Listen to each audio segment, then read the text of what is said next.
Ettaka lino liri ku byalo omuli Kasambya, Kabweyakiza, Lwamiramira, Kiteredde, Kakungulu, Kitone Nakaladde, ekitadde obulamu bw'abantu mu matigga. Mu lukiiko olwayitiddwa avunaanyizibwa ku nsonga z'ettaka mu ofiisi ya Pulezidenti Hajji Idrisa Sseddunga olwatudde ku kyalo Kasambya mu ggombolola y'e Maduudu, abatuuze baategeezezza ng'embeera y'obulamu bwabwe bw'eri mu matigga oluvannyuma lw'ennyinnyini ttaka lino okubayayamizako n'okubalumbagana, okuddamu nate okubaggyako ettaka lyabwe kwe bakoledde emirimu gyabwe n'okubeera okumala emyaka egiwerako.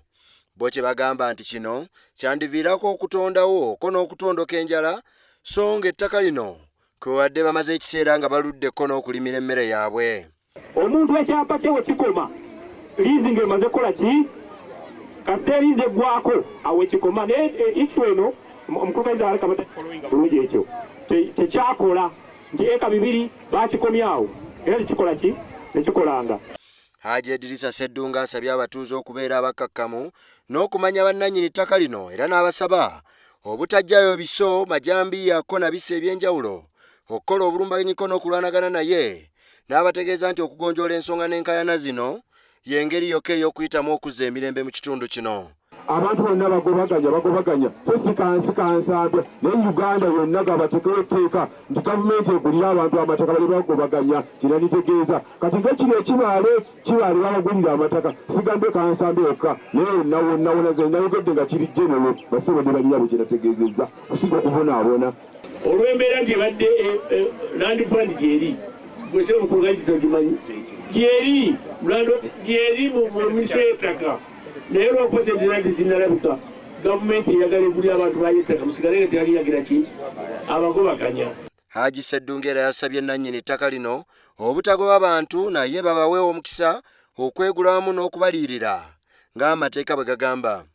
Abatuuze bakulembedde wamu ssentebe waabwe Kayizi Asanansiyo mu bunyiikaavu obw'ekitalo bakira obwedda bw'alaga ko n'okutegeeza ebigambo eby'enjawulo omuli okwaziirana okuva mu batuuze kye bategeeza nti waliwo embeera etali ya bwenkanya ebatuusiddwako.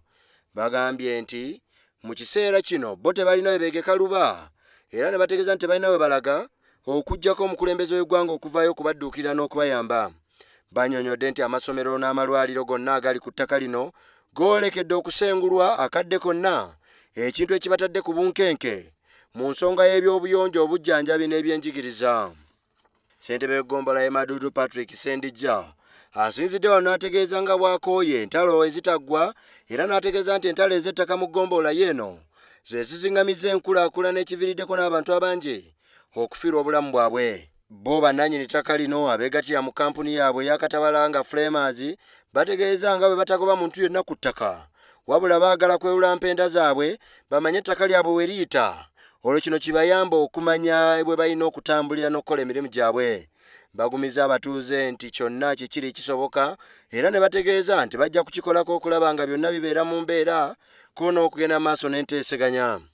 Kituyizire kubagoba ahitaka lyange tino wafunire ebbalo haninga wahulira ekirango ali kugira ngu mutakasimba ki ekintu kyona konka tuyizire kuko naboole kampa nimbashaba mu bulungi nibwo batuleeta itaka lyitu nery'ekyapa.